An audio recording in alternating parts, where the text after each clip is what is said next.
Dessert at the family table becomes a nightmare when Mom drops the inheritance bombshell.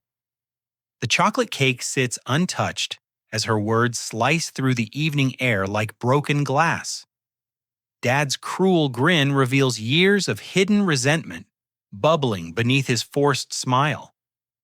Grandpa's weathered hand grips his wooden cane knuckles white with tension before slamming it against the hardwood floor like a judge's gavel demanding order. The sound echoes through our dining room as accusations fly about Cousin Angela's twin daughters, supposedly needing the money more than me. 28 years of being the dutiful son crumbles in seconds. My engineering degree, my endless care for Grandpa during his stroke recovery, my sacrifice of moving back home after college instead of pursuing opportunities in Seattle, all rendered worthless by this single conversation. Tonight, everything I believed about family loyalty dies. The silence stretches like a taut wire ready to snap. Mom fidgets with her napkin, avoiding my stare, while Dad leans back in his chair with that same satisfied expression he wore when he beat me at chess as a kid. The familiar comfort of our dining room feels foreign now. The family photos lining the walls seem to mock me with their smiling faces. Let me understand this correctly. I say, my voice steadier than I feel inside. You've decided to give away Grandpa Walter's inheritance without even discussing it with me first. Mom finally looks up, her principal voice kicking in, the tone she uses with difficult students. Devin, this isn't about you personally. Angela's girls need college funds and you have your career established. You're young and capable. The irony hits me like a freight train. Young and capable. Those same words she used when I chose State University over MIT, staying close to help with Grandpa's care. When I turned down the scholarship to play baseball at Arizona State because it meant leaving family behind. When I accepted a position with Henderson Engineering here in town instead of the corporate offers in Chicago and Denver. Established. I laugh, but there's no humor in it. I've been living in a rental apartment for 3 years saving money to buy a house. Jessica broke up with me last year because she said I was too focused on family obligations. I put my entire life on hold for this family. Dad sets down his coffee cup with deliberate precision. That's exactly the problem, son. You've been floating through life without real commitment. No wife, no mortgage, no serious responsibilities. Angela's got twin girls to raise and a husband struggling to keep his business afloat. My chest tightens as the pieces fall into place. The cold shoulders over the past 6 months. The way conversations stopped when I entered rooms. The sudden interest in my personal finances and dating life. They've been building this case against me, collecting evidence of my supposed failures. Grandpa Walter shifts in his chair, his stroke-affected left side making movement difficult, but his mind sharp as ever. At 79, he built this house with his own hands after returning from Vietnam. Every board, every nail, every coat of paint represents his dedication to creating something lasting for his family. Patricia, he says, addressing my mother with unusual formality, how long have you been planning this conversation? Mom's face flushes red. Dad, we've been discussing what's best for everyone. You always taught us to consider the needs of the whole family. The needs of the whole family. Grandpa repeats the words slowly like he's tasting something bitter. Tell me about these needs, Roger. Explain how your son's dedication to caring for me during my recovery counts for nothing. Dad shifts uncomfortably. Walter, it's not that we don't appreciate what Devin's done. But appreciation doesn't change the fact that Angela's children need immediate help. Devin can build his own future. His own future. Grandpa's fingers drum against his cane. The future he postponed when he came home from college to help me relearn how to walk. The future he sacrificed when he chose local employment to stay nearby.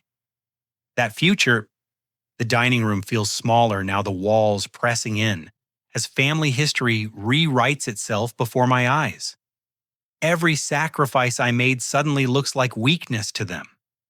Every choice to put family first becomes evidence of my inability to stand on my own. Angela's been calling me every week. Mom admits her voice growing stronger as she finds her justification. She's struggling, Dad. Really struggling. The twins need Brace's educational support college savings. Jake's auto shop is barely staying afloat with the economy. Every week, Grandpa repeats. For how long? Since spring. She's been keeping me updated on their situation, and I've been thinking about what we could do to help. 6 months. The timeline aligns perfectly with when my parents started treating me differently. When family dinners became interrogations about my life choices. When casual conversations turned into lectures about responsibility and commitment. Grandpa struggles to stand his cane, supporting his weight as he rises slowly from his chair. The effort costs him, but his determination is unshakable. Devin, I need to show you something downstairs. Patricia, Roger, clean up this mess. We'll continue this discussion shortly. The basement stairs creak under our weight as Grandpa leads me away from the continuing argument above. Each step takes us deeper into the foundation of this house, both literally and figuratively. Behind us, I can hear Mom and Dad's voices rising, their careful planning dissolving into blame and recrimination. At the bottom of the stairs, Grandpa moves with surprising purpose toward the old water heater in the corner. His good hand traces along the wall behind it until he finds what he's looking for, a small panel I've never noticed before. There are things about this family that you need to understand. He says, his voice carrying the weight of decades of secrets. Things your parents never bothered to learn because they were too proud to ask the right questions. The hidden panel swings open to reveal a small safe built into the concrete foundation. Grandpa's fingers work the combination with practiced ease muscle memory, overriding the slight tremor in his hands from the stroke. The metal door opens with a soft click, exposing neat stacks of documents and a small recording device. Your grandfather wasn't just a postal worker, Devin, he says, pulling out a thick folder. I was also a careful investor and a man who believed in documenting the truth. The first document makes my knees weak. It's a bank statement showing a transfer of $50,000 from Walter Harrison's savings account to Roger Harrison's business account, dated 3 years ago when Dad expanded his plumbing company. The memo line reads, Family Investment Loan. Dad never told me you loaned him money for the expansion, I whisper. He didn't want you to know. Pride is a powerful thing, Devin. Sometimes it blinds people to reality. More papers follow. A cashier's check for $22,000 made out to Patricia Harrison with education fund in the memo. Another for $15,000 labeled house down payment. Bank records showing monthly transfers of $800 over the past 4 years. I've been supporting this household more than anyone realizes, Grandpa explains. Your mother's principal salary and your father's business income look good on paper, but they've been living beyond their means for years. I've been the silent partner keeping everything afloat. The magnitude hits me like a physical blow. Every family dinner, every holiday gathering, every moment of pride in Dad's successful business and Mom's stable career, all built on Grandpa's hidden financial support. They don't know you've been helping them. They think the money comes from successful investments and lucky breaks. I've been careful to preserve your father's dignity by making the support look like business opportunities and anonymous gifts. Grandpa pulls out a manila envelope marked with today's date. Inside is a will, not the one Mom and Dad think exists, but a different document entirely. As I read, my hands start shaking. Everything comes to you, Devin. The house, the investments, the savings accounts they don't even know exist. But there's more. He shows me his phone, an iPhone that his physical therapist taught him to use during recovery. The screen displays a folder labeled Family Conversations with dozens of audio files. I've been recording conversations for the past 2 months. Call it an old man's paranoia, but something felt wrong about the way your parents were behaving. I wanted documentation. The first recording starts with Mom's voice crystal clear through the phone's speaker. Roger, I think we need to teach Devin a lesson about appreciation. He's never had to struggle for anything, never had to worry about money or responsibility. Dad's voice responds equally clear. Walter's been too soft on him, giving him everything, paying for his education, letting him live here rent-free during college. The boy doesn't understand the value of hard work. My stomach churns as I listen to my parents dissecting my character like I'm a failed science experiment. Every kindness Grandpa showed me becomes evidence of spoiling. Every choice I made to stay close to family becomes proof of dependence. Angela's been smart about this, Mom continues in the recording. She's positioned herself as the responsible one, the mother sacrificing for her children. Meanwhile, Devin floats through life without any real commitments. The inheritance announcement will wake him up. Dad agrees. Force him to grow up and take responsibility for his own future. Grandpa stops the recording and looks at me with sad eyes. There are 12 more hours of conversations like this. They've been planning tonight's announcement for weeks, convinced they're teaching you some kind of valuable lesson. The betrayal cuts deeper than any physical wound.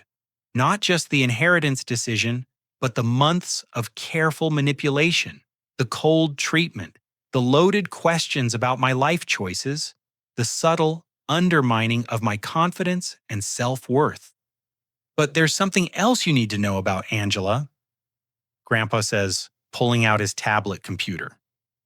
I've been doing some research of my own. The screen shows a Facebook page belonging to Angela Morrison. Recent photos display her and Jake standing beside a gleaming black Suburban with temporary dealer plates. Another image shows them at a resort in the Bahamas, cocktails in hand, posted just 3 weeks ago with the caption, "Sometimes you need to invest in yourself and take that vacation." Jake inherited Morrison Auto from his father 6 months ago, Grandpa explains. The business wasn't struggling, it was transitioning ownership. I called the dealership myself and spoke with their accountant. They've increased profits by 30% since Jake took over. My cousin Angela, the struggling single mother, fighting to survive vacationing in paradise while manipulating my mother into guilt over family responsibilities. The financial hardship story crumbles like sand through my fingers. She's been calling Mom every week, you said, every Tuesday at 7 p.m. I've been listening to Patricia's side of those conversations from the kitchen. Angela's been coaching her responses, teaching her what to say to justify the inheritance decision.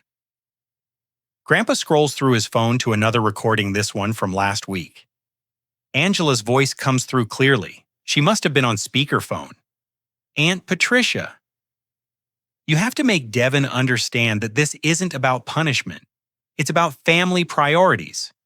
My girls need stability. And honestly, Devin's never shown much interest in building a real future. I know, honey, Mom responds. It's just difficult to see him as irresponsible when he's been so good to Dad during his recovery. But that's exactly my point, Angela continues. He's 28 years old and still living like a college student. No serious relationships, no property ownership, no long-term commitments. The girls need someone who understands responsibility. The manipulation is masterful and disgusting. Angela positioning herself as the voice of reason while systematically destroying my reputation within my own family. Every conversation designed to reinforce the narrative that I'm somehow unworthy of family inheritance. There's one more thing. Grandpa says, his voice heavy with exhaustion and disappointment. Tomorrow morning, Angela doesn't know it yet, but she's going to get a phone call. I've scheduled a family meeting with our lawyer for tomorrow afternoon. Everyone will be there. Your parents, Angela, Jake, your Aunt Sarah, Uncle Tom. Everyone who has an opinion about this inheritance situation. The basement feels charged with electricity as I process everything I've learned. The financial manipulation, the recorded conversations, the evidence of Angela's lies, the careful orchestration of my character assassination. What are you planning to do? Grandpa Walter grins for the first time all evening, and I see a flash of the sharp-minded veteran who built this house and raised this family. I'm going to let everyone speak their piece first. Let Angela dig herself deeper into her lies. Let your parents fully commit to their position. And then, Devin, we're going to show them what truth looks like when it's properly documented.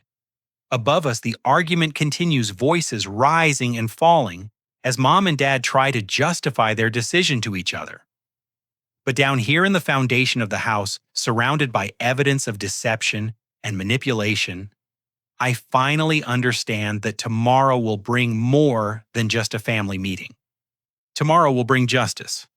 Grandpa's tablet reveals folder after folder of evidence, each more damning than the last.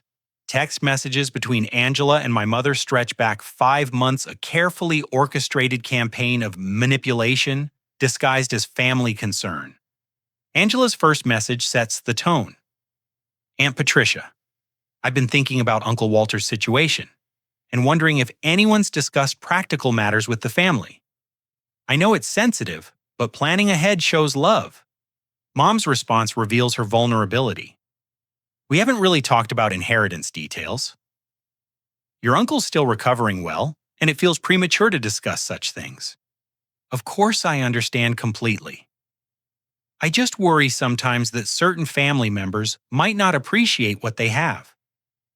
The girls and I have learned not to take anything for granted since Jake's business troubles started. The progression is subtle, but relentless. Angela plants seeds of doubt about my character while positioning herself as the grateful, struggling relative who would never take family generosity for granted. Each message builds on the previous one, creating a narrative where I become the ungrateful nephew who needs a wake-up call. Look at this one from 6 weeks ago. Grandpa says, pointing to a particularly revealing exchange. Angela, I drove past Devin's apartment complex yesterday while dropping the girls at their music lessons.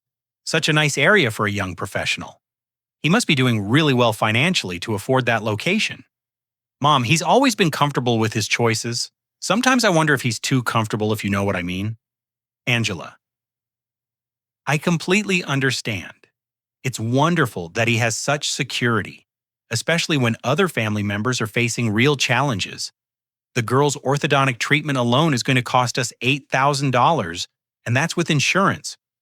She's brilliant at this, I admit, disgusted by the skill involved. Every compliment about my situation includes a subtle criticism, and every mention of her problems reinforces the contrast.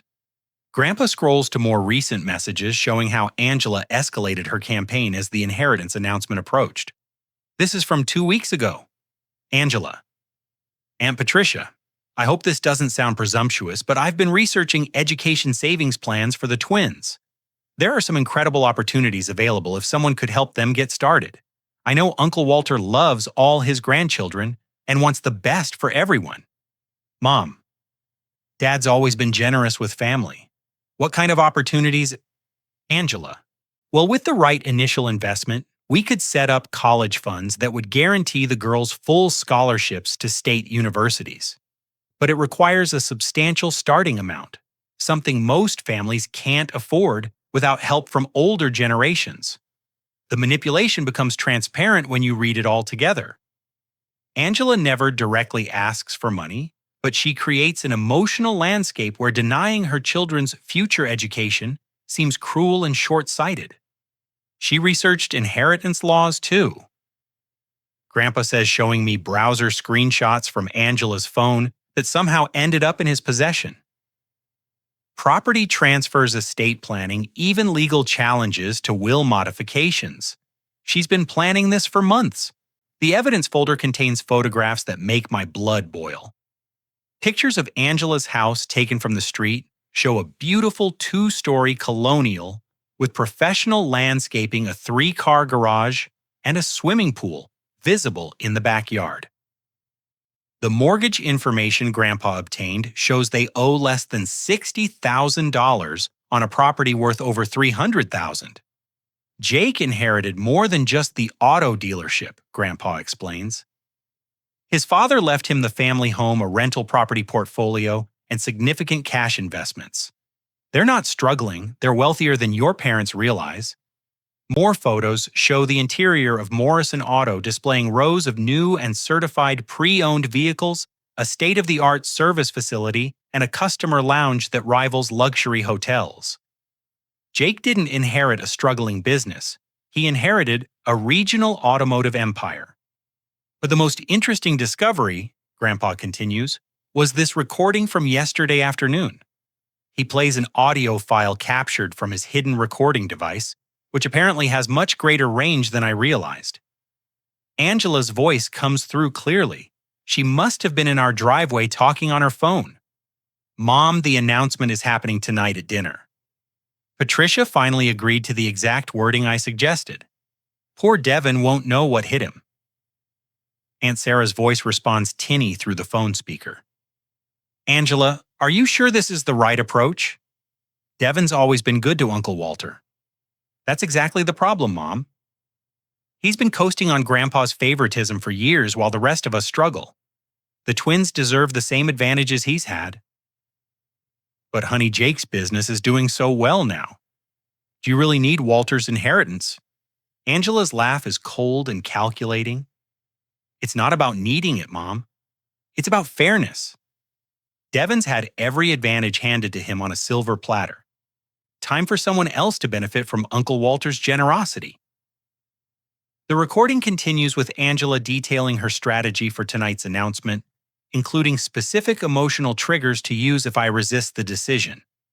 She coached my mother on timing, phrasing, even facial expressions to maximize the psychological impact. She planned the dessert timing. I whisper in disbelief. She told Mom to wait until after the main course so I'd feel relaxed and unprepared. Every detail calculated for maximum emotional damage, Grandpa confirms. But she made one crucial mistake in her planning. He pulls out another device, a small digital recorder I recognize from his physical therapy sessions. Angela doesn't know I've been recording family conversations since my stroke. The speech therapist suggested it to help me track my recovery progress, but I discovered it was useful for other purposes too. The next recording chills my blood. It's Angela's voice again, but this time she's talking to Jake in what sounds like their car. "Once we get control of Uncle Walter's inheritance, we need to move quickly on the lake house property. The seller won't wait much longer, and I'm tired of renting vacation homes when we should own our own." Jake's voice responds, "You're sure Patricia and Roger will go through with this? It seems pretty harsh to cut Devin out completely. They're convinced it's for his own good. I've spent months building the case that he's irresponsible and ungrateful. By the time tonight's over, they'll feel righteous about teaching him a lesson." "What if Walter objects? He's 79 years old and still recovering from a stroke. How much fight do you think he has left in him? Besides, Patricia has power of attorney if his health deteriorates." The casual cruelty in Angela's voice as she discusses manipulating an elderly stroke victim makes my hands clench into fists. This isn't just about money. It's about power control and a fundamental lack of respect for family bonds. But here's where Angela's plan completely falls apart, Grandpa says with a grim smile. "She doesn't know about my real will. The document your parents think they're discussing doesn't exist anymore. I changed everything last month after I started suspecting their motives. He shows me the real will drafted with the family lawyer just 4 weeks ago. Not only does everything come to me, but there are specific provisions protecting the inheritance from any challenges based on claims of mental incompetence or family influence. More importantly," Grandpa continues, "Angela doesn't know about tomorrow's family meeting. I called everyone this morning. Your Aunt Sarah, Uncle Tom, Cousin Marcus, even Jake's business partner. Everyone who's been hearing Angela's version of events will be in one room when the truth comes out. The basement feels like a war room now, evidence of Angela's deception spread across Grandpa's workbench like battle plans. Months of careful manipulation documented lies, and calculated emotional abuse, all leading to tomorrow's confrontation. What do we do now, I ask? Grandpa's eyes gleam with the strategic thinking that served him well in Vietnam and 40 years of postal service management. Now we go upstairs and let your parents finish digging their own graves. Let them fully commit to Angela's story. Let them defend the indefensible. Because tomorrow, when everyone hears the truth, the contrast between their words tonight and reality will be undeniable. As we climb the basement stairs, I can hear Mom crying and Dad's voice raised in frustration. Their carefully planned evening has already started falling apart, and they don't even know the worst is yet to come. Tomorrow, Angela's house of lies will collapse completely, but tonight we let them believe they're winning. The dining room looks like a battlefield when we return. Mom sits with her head in her hands, mascara streaked down her cheeks, while Dad paces near the windows like a caged animal. The remains of dinner sit abandoned on the table, chocolate cake now seeming obscene in the context of family betrayal. Dad, what did you tell him down there? Mom looks up with red-rimmed eyes, her principal composure completely shattered. Grandpa settles into his chair with deliberate calm, placing his cane within easy reach. I told him the truth, Patricia. Something this family seems to have forgotten how to do. Dad stops pacing and turns to face us. The truth. The truth is that Devin needs to learn responsibility. The truth is that Angela's children need help more than a 28-year-old man with no dependents. Tell me about Angela's children, Roger, Grandpa says quietly. Tell me about their specific needs. They need college funds, educational support, braces for their teeth. Jake's business is barely staying afloat and they're drowning in expenses. Drowning in expenses. Grandpa repeats the words like he's tasting poison. When did you last visit Angela's home, son? Dad's confidence falters slightly. It's been a while, maybe last Christmas. Why? Just curious about your knowledge of their living situation. Patricia, when did you last see Angela's children in person? Mom wipes her nose with her napkin. Angela brings them by occasionally, but with my schedule at school and their activities, it's hard to coordinate. We talk on the phone regularly, though. Regularly, every Tuesday at 7 p.m. to be precise. The specific timing makes Mom's eyes widen. She hadn't realized how predictable Angela's manipulation schedule had become. Grandpa pulls out his phone with theatrical precision. I think we should call Angela right now. Let her know about tomorrow's family meeting. Let her understand that all interested parties will be discussing the inheritance situation together. Tomorrow? Dad's voice cracks. Walter, there's no need to involve the extended family in private financial decisions. Private decisions. Grandpa's voice grows hard. Roger, when you plan to give away someone else's property to benefit people who've been lying about their circumstances, those decisions stop being private. Before anyone can object, Grandpa dials Angela's number and puts the call on speaker. The phone rings twice before Angela's cheerful voice fills the room. Uncle Walter. How lovely to hear from you. How are you feeling tonight? I'm feeling quite enlightened, Angela. I'm calling to invite you and Jake to a family meeting tomorrow afternoon at 2 o'clock. We'll be discussing inheritance matters with everyone present. A pause stretches across the connection. When Angela speaks again, her voice carries a subtle note of concern. Everyone, Uncle Walter, I think family financial discussions should probably stay within the immediate family. Interesting perspective, I disagree. I think everyone who's been discussing my estate should be present when final decisions are made. Your mother will be there along with Tom Marcus and, of course, Jake. Jake. Another pause. Uncle Walter, Jake doesn't really need to be involved in Harrison family business. Doesn't he? Patricia tells me his business struggles are the primary justification for redirecting Devin's inheritance. Seems like his circumstances are very relevant to tomorrow's discussion. Mom shoots Grandpa a panicked look, realizing the conversation is spiraling beyond her control.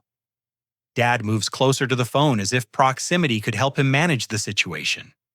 Uncle Walter. Angela's voice takes on a soothing tone, the the same one she probably uses with difficult customers at school functions. I appreciate you wanting to be thorough, but honestly, the important decisions have already been made. Patricia and Roger have thought this through carefully. Have they tell me, Angela, what specific research have you done on educational savings plans for Emma and Grace? The question catches Angela off guard. She stumbles slightly before recovering. Well, I've looked into various options. College costs are astronomical these days, and starting early makes such a difference. What's the current projected cost for in-state tuition at public universities in our state?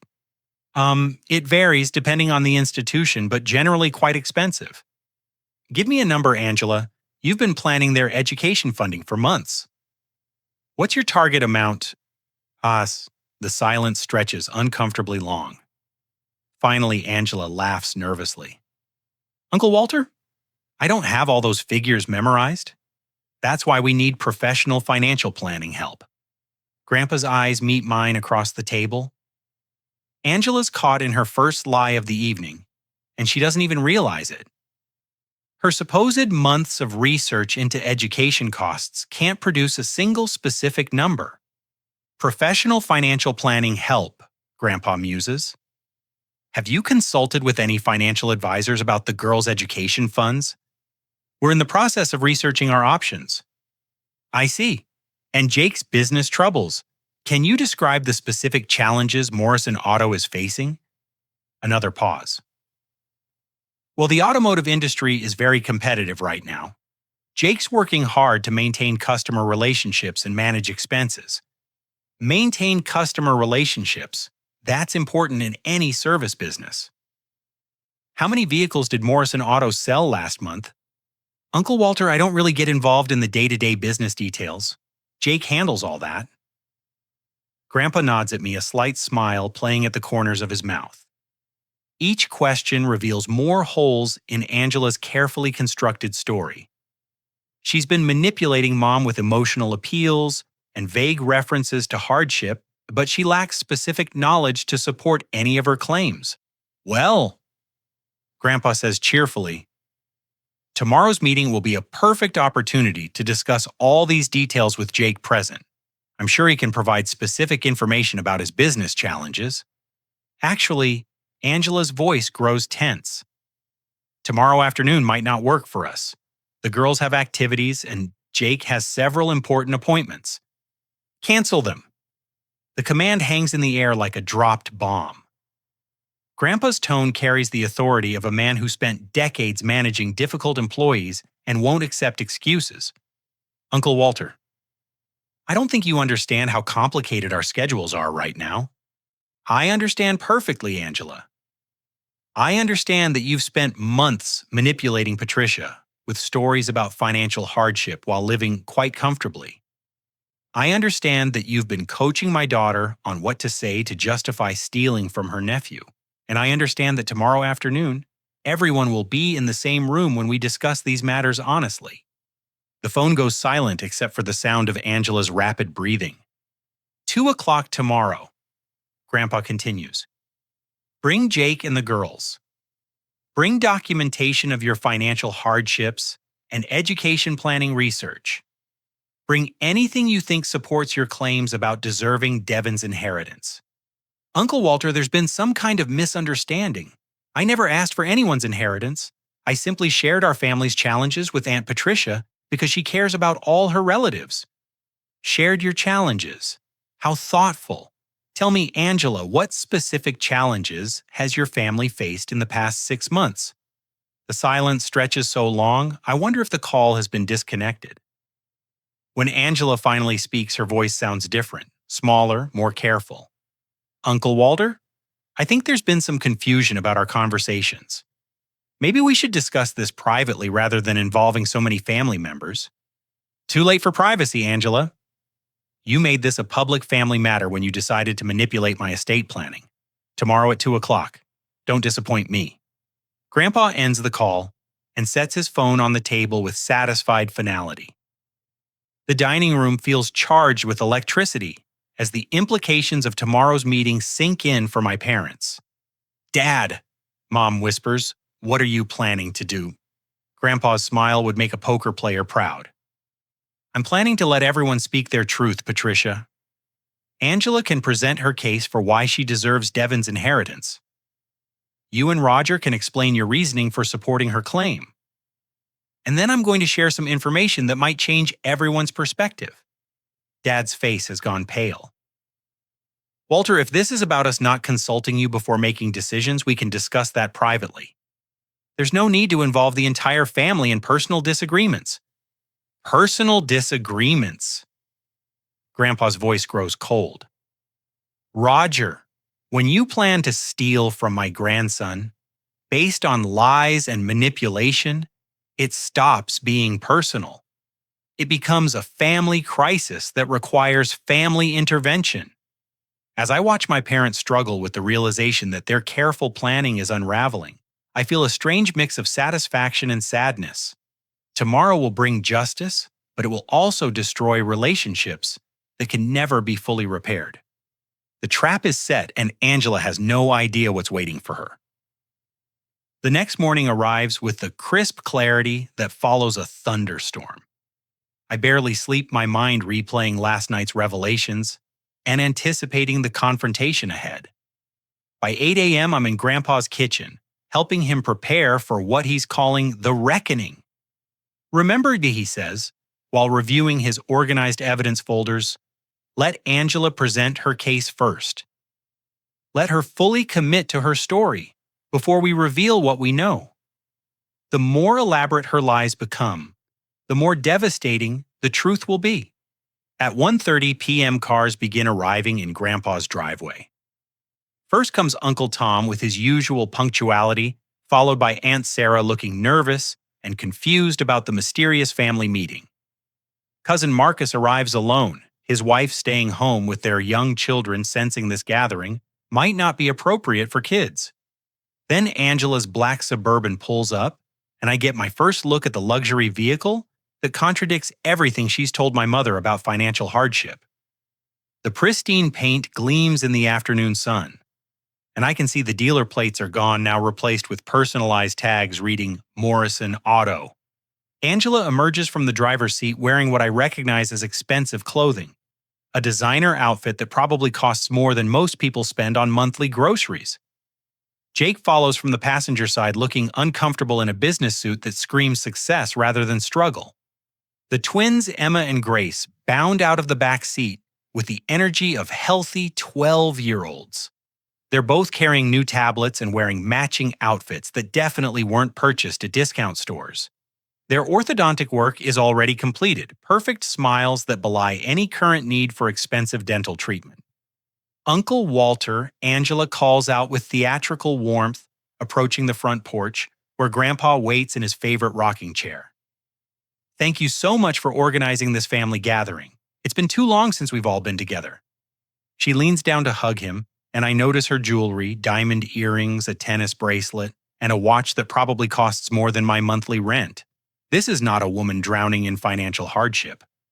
Jake approaches more cautiously, extending his hand for a firm handshake. Mr. Harrison, I appreciate you including me in family discussions. I know business ownership comes with responsibilities to extended family.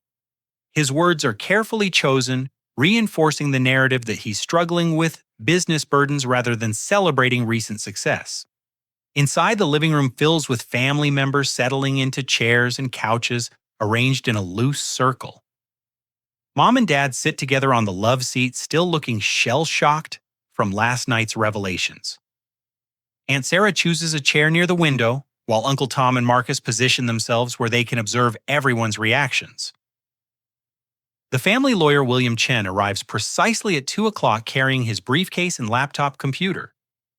His presence adds formality to the gathering, making it clear this isn't just a casual family discussion.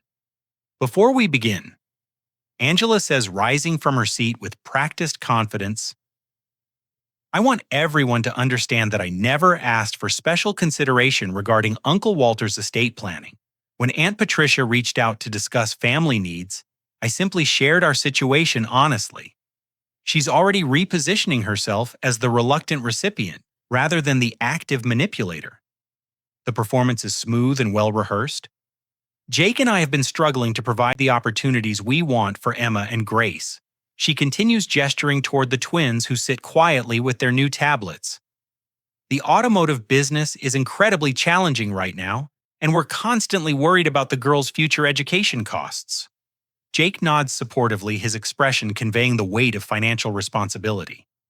Morrison Auto has been in my family for 3 generations, but keeping it viable in today's economy requires constant investment and sacrifice. Angela pulls out a manila folder and begins distributing copies of documents to family members. I've prepared some information about current college costs and the girls' educational needs. Emma and Grace are both academically gifted, and we want to ensure they have every opportunity to succeed. The papers show projected education expenses, orthodontic treatment estimates, and extracurricular activity costs. Everything looks professionally prepared and thoroughly researched, a stark contrast to her vague responses during last night's phone call. As you can see, Angela explains, providing proper educational opportunities requires substantial, upfront investment. Emma's interested in engineering programs and Grace shows exceptional talent in music composition. Both paths require specialized preparation that we simply can't afford without family support. She's good at this. Very good.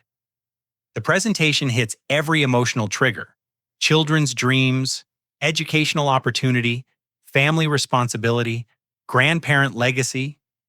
If I didn't know the truth about her financial situation, I might be convinced too. Jake's business serves our entire regional community, she continues, but profit margins in automotive service are razor thin. Every dollar we earn gets reinvested in equipment training and customer service improvements.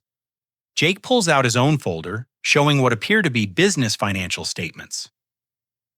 We're committed to maintaining Morrison Auto's reputation for quality and integrity, even when it means personal sacrifice for our family. Uncle Tom studies the papers with the careful attention of someone who's managed his own small business for decades.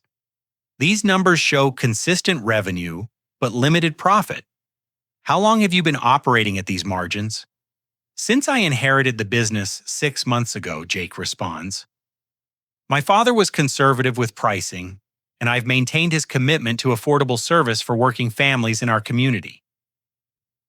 The answer sounds noble and responsible.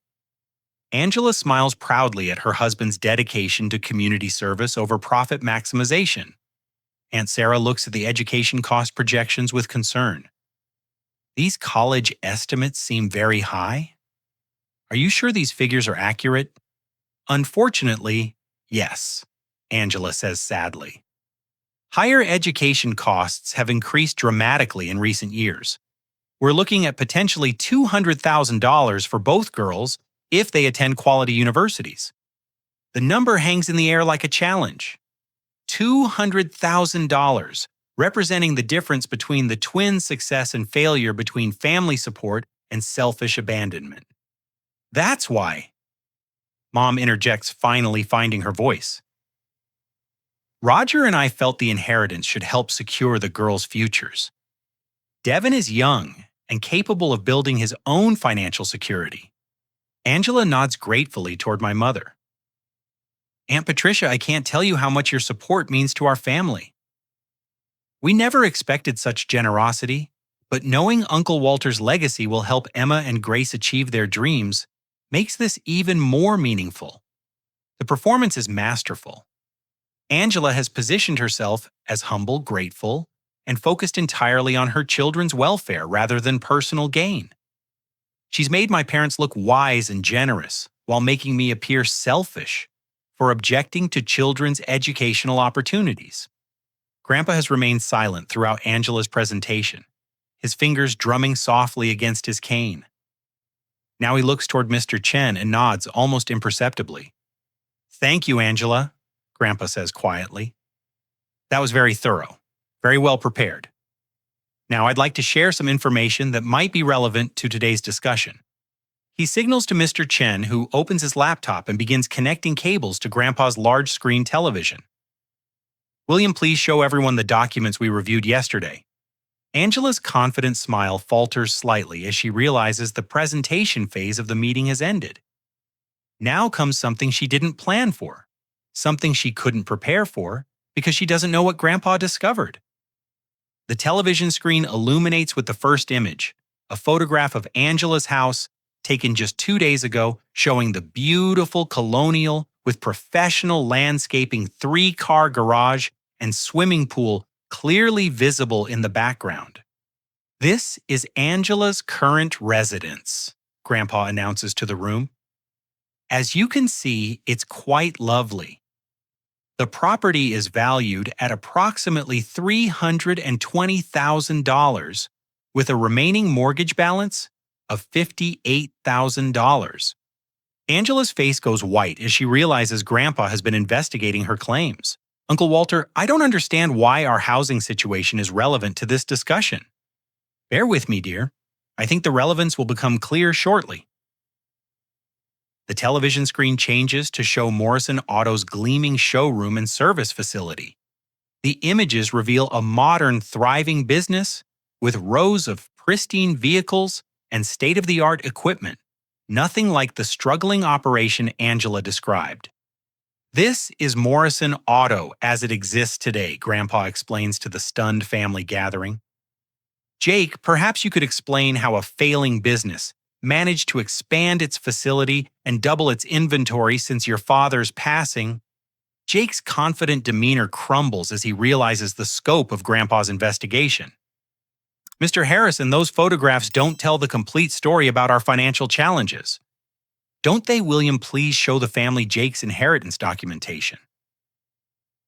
The screen displays legal documents detailing Jake's inheritance, the auto dealership valued at $1.2 million a rental property portfolio worth $400,000 liquid investments of $300,000 and the family home valued at $280,000. Uncle Tom whistles low under his breath. Jake, you inherited nearly $2 million in assets 6 months ago. It's not that simple, Angela interrupts desperately. Inheritance comes with responsibilities and tax implications. The cash flow isn't what it appears on paper. Cash flow, Grandpa repeats thoughtfully. William showed them Angela and Jake's recent vacation photos. The screen fills with images pulled from social media accounts. Angela and Jake at a luxury resort in the Bahamas, cocktails in hand, grinning beside infinity pools and private beaches. The photos are dated just 3 weeks ago. Aunt Sarah gasps audibly. Angela, you told me last month that you couldn't afford Grace's music lessons because money was too tight?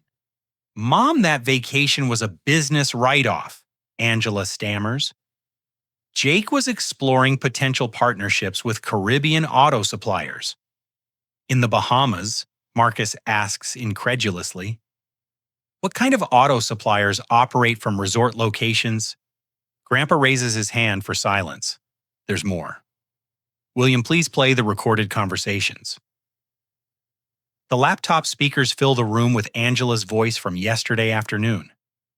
Mom, the announcement is happening tonight at dinner. Patricia finally agreed to the exact wording I suggested. Poor Devin won't know what hit him. Every family member turns to stare at Angela as her own words convict her of orchestrating the entire inheritance manipulation. Her face cycles through shock, denial, and growing panic as she realizes the trap closing around her.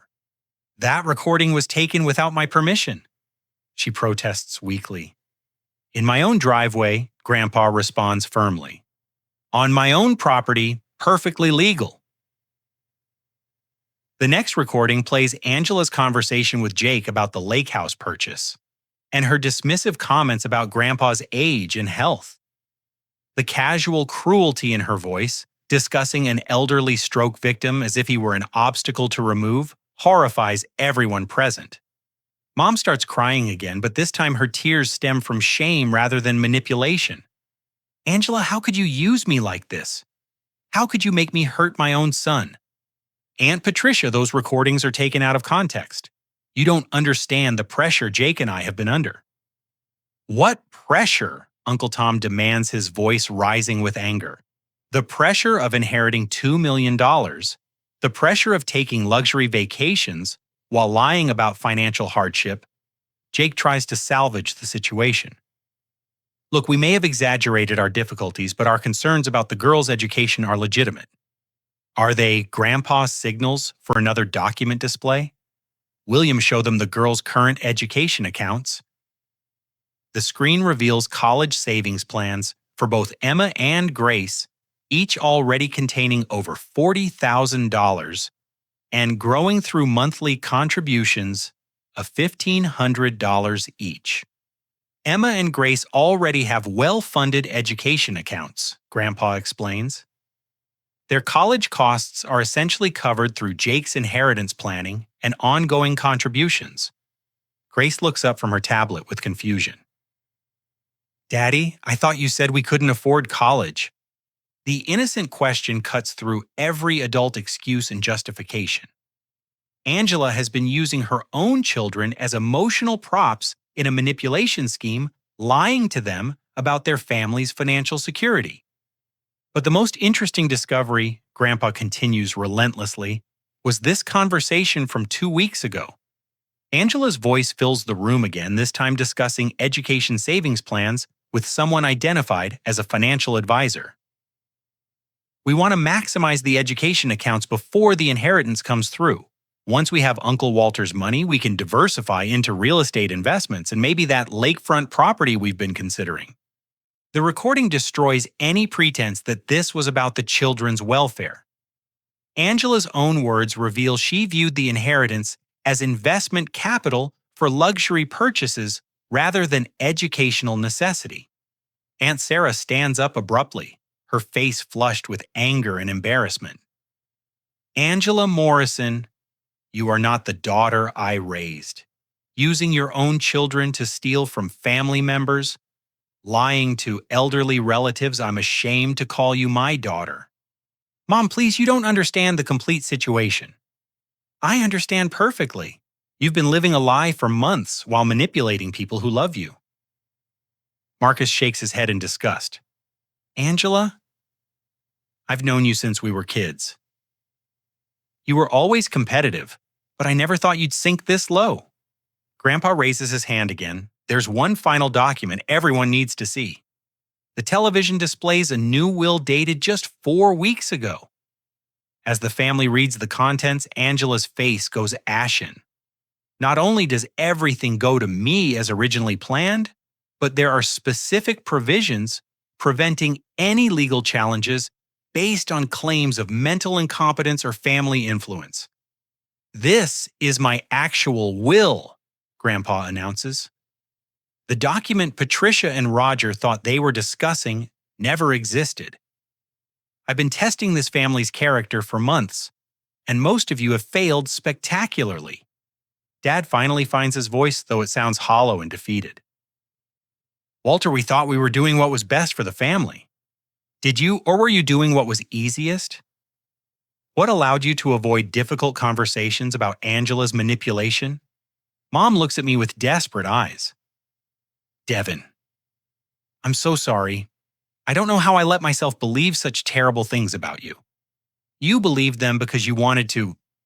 I reply, my voice steady, despite the emotional turmoil inside. Because blaming me was easier than questioning Angela's motives. Angela makes one final desperate attempt to control the narrative. Uncle Walter, even if our circumstances aren't exactly what I described, the principle remains the same. Family should help family. The girls still deserve opportunities. You're absolutely right, Grandpa agrees. Family should help family. That's why Devin will receive my inheritance, because he's the only family member who helped me during my recovery without expecting anything in return. He turns to address Jake directly. Jake, you inherited a successful business and substantial wealth. Your daughter's educations are fully funded. You vacation in the Caribbean while claiming poverty. What exactly do you need my inheritance for? Jake can't meet Grandpa's eyes. Mr. Harrison, we may have made some mistakes in how we presented our situation. Mistakes. Uncle Tom laughs bitterly. You've been running a con game on an elderly stroke victim. This goes way beyond mistakes. The room falls silent except for the sound of Mom's quiet crying and the twins whispering to each other slowly, understanding that their parents' behavior has caused serious family damage. Grandpa struggles to stand his cane, supporting his weight as he addresses the room with final authority. This meeting is concluded. Angela, Jake, you are no longer welcome in this house until you make genuine amends for your behavior. Patricia, Roger, you have significant rebuilding to do with your son. He looks directly at me with pride shining in his eyes. Devin, tomorrow we're meeting with my business attorney to discuss a partnership opportunity I've been developing. Your inheritance was never in question, but your future is about to become much brighter. As Angela and Jake gather their belongings and shepherd the confused twins toward the door, the magnitude of their scheme's collapse becomes clear. They came here expecting to finalize their inheritance theft and leave as family heroes. Instead, they're departing in disgrace, exposed as manipulators and liars. Justice, it turns out, tastes better than any inheritance ever could. 6 months later, the autumn sun filters through the windows of our new office. Harrison Sustainable Construction, a partnership between Grandpa Walter's investment capital and my engineering expertise. The business specializes in energy-efficient home renovation and green building technology, combining Grandpa's decades of construction wisdom with modern environmental engineering. The transformation in our family relationships has been as dramatic as the business success. Mom enrolled in counseling immediately after the inheritance meeting, determined to understand how she became susceptible to Angela's manipulation. Through therapy, she discovered that her lifelong desire to be seen as the good daughter made her vulnerable to anyone who appealed to her sense of family responsibility. I wanted so badly to be the one who solved everyone's problems. She explained to me during one of our weekly dinner conversations that replaced the stilted interactions of the past year. Angela knew exactly which buttons to push to make me feel important and needed. Dad's journey toward rebuilding our relationship took longer. His pride struggled with admitting he'd been manipulated, and his traditional views about masculinity made apologizing difficult. But watching me succeed in the new business partnership gradually earned his respect in ways that family obligation never could. You built something real, he told me last month while touring our latest project, a complete energy retrofit of a 1920s craftsman home. Not just inherited, not just given to you, but actually created with your own skills and vision. The moment marked a turning point in our relationship. For the first time, Dad saw me as a fellow businessman rather than a perpetual dependent. And I finally understood that his resentment came from feeling inadequate compared to Grandpa's generosity rather than actual disappointment in my choices. Angela and Jake's exile from family gatherings ended after 3 months, but their return came with conditions. They wrote formal apology letters to every family member acknowledging the specific ways their deception hurt relationships and trust. Angela entered therapy to address what her counselor diagnosed as narcissistic personality traits and an unhealthy relationship with money and status. Their financial situation, as expected, suffered no lasting damage. Morrison Auto continues thriving under Jake's management, and their various investments provide substantial passive income. The twins' education accounts remain fully funded, and their family lifestyle continues at the same comfortable level it maintained throughout the supposed hardship period. But the social consequences proved more significant than financial ones. Extended family members now view Angela and Jake with suspicion, carefully fact-checking any claims about difficulties or needs. Their manipulation attempt damaged their reputation within family circles and broader community relationships. The hardest part, Angela admitted during one awkward family barbecue, is knowing that everyone sees me differently now. I can't take back the lies or undo the hurt I caused. The twins, Emma and Grace, adapted to the family drama with the resilience of children, though they asked difficult questions about why their parents lied about money and education funding. Jake and Angela used the crisis as a teaching moment about honesty, consequences, and the importance of earned versus inherited success, Grandpa Walter's health continued improving throughout the summer, his physical therapy progressing beyond everyone's expectations.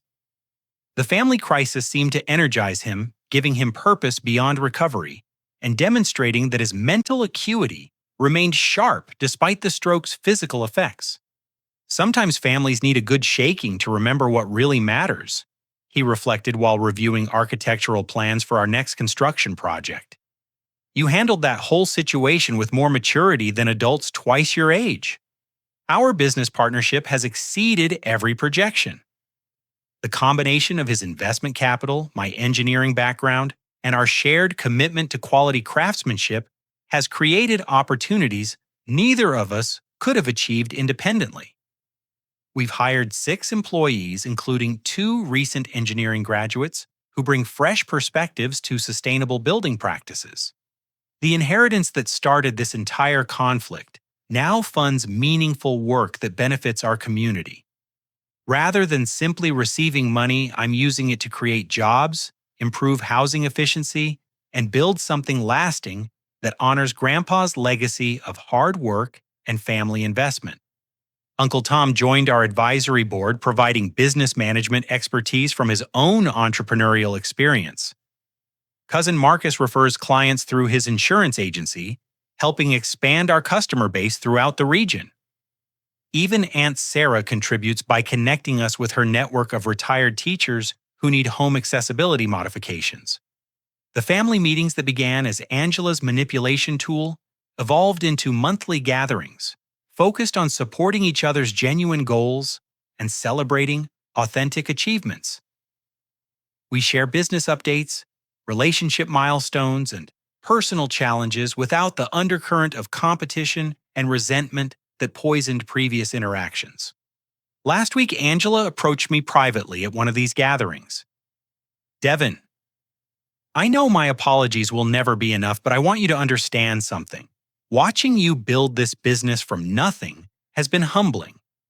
I thought inheritance meant you'd gotten everything handed to you. But I realize now that gifts only matter when they're used to create something meaningful." Her acknowledgement felt genuine, though our relationship will never return to its previous closeness. Trust once broken by calculated deception requires years to rebuild and constant demonstration of changed behavior. The most unexpected development came from Jake's business expansion.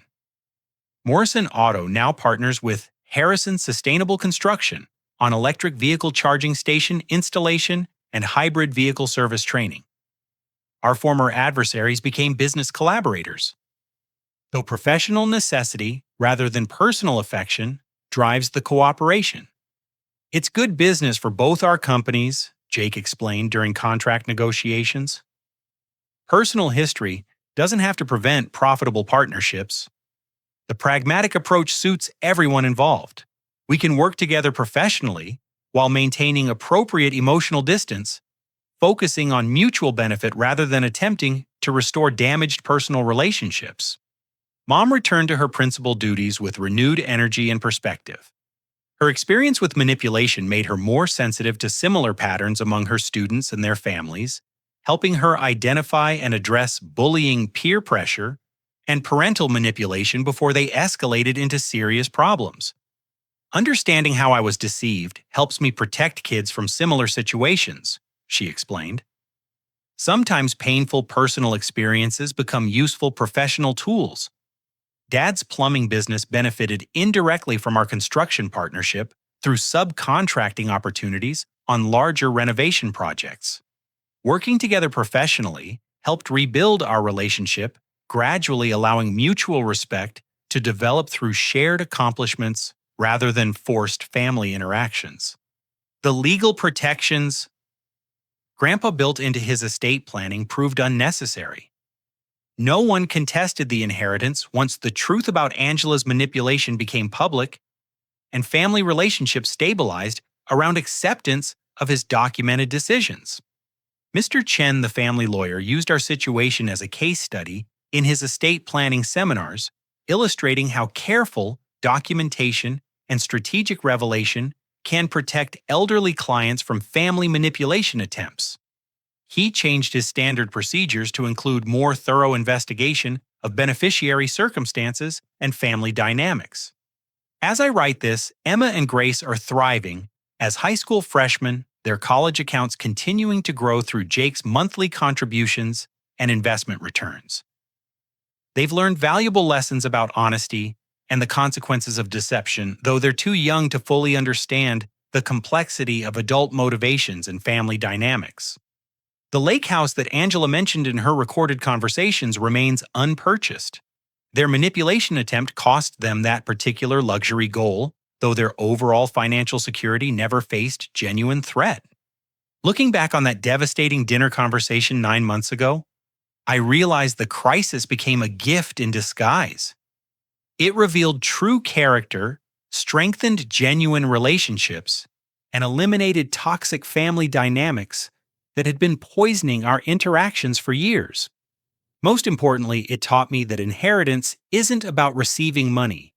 It's about honoring the sacrifices and wisdom of previous generations by using their gifts to create something meaningful for future generations. Grandpa Walter's real inheritance wasn't his financial assets. It was his example of integrity, strategic thinking, and commitment to family welfare over individual comfort. Those lessons proved more valuable than any monetary bequest could ever be. Now, as Harrison Sustainable Construction prepares to break ground on our largest project yet, a 40-unit affordable housing development using cutting-edge environmental technology, I understand what Grandpa meant when he said, "Families need occasional shaking to remember what truly matters." Sometimes the people who try to tear you down end up lifting you higher than you ever imagined possible. The inheritance controversy that threatened to destroy our family ultimately strengthened it by forcing honest conversations about values, expectations, and the difference between earned and entitled success. Angela's manipulation attempt failed spectacularly, but it succeeded in teaching everyone involved important lessons about trust verification and the power of documented truth. As I watch Grandpa reviewing blueprints with the enthusiasm of a man half his age, I'm grateful for every moment of that terrible evening when dessert became a battlefield. Without Angela's betrayal, I might never have discovered my own strength, never built this business, never learned that the best inheritance is the opportunity to prove yourself worthy of previous generations' sacrifices. The question isn't whether your family has faced similar challenges with manipulation, deception, or inheritance conflicts. The question is whether you have the courage to document the truth, stand up for what's right, and transform crisis into opportunity for growth and positive change. Have you ever experienced family manipulation or had to choose between keeping peace and protecting truth? Share your story in the comments below. Sometimes the most painful family experiences become the foundation for the strongest relationships when handled with wisdom and integrity. If this story resonated with you, please like this video to help others find it when they're facing similar family challenges. Subscribe for more stories about overcoming betrayal and building genuine success despite difficult circumstances. Share this with anyone who needs to understand that truth always emerges eventually, and justice often comes to those patient enough to wait for the right moment. Thank you for listening to this journey from family betrayal to personal triumph. Remember that your worth isn't determined by other people's opinions or manipulations. It's proven through your actions, choices, and commitment to building something meaningful with whatever opportunities life presents. Until next time, keep building your own legacy based on truth, integrity, and genuine care for the people who matter most.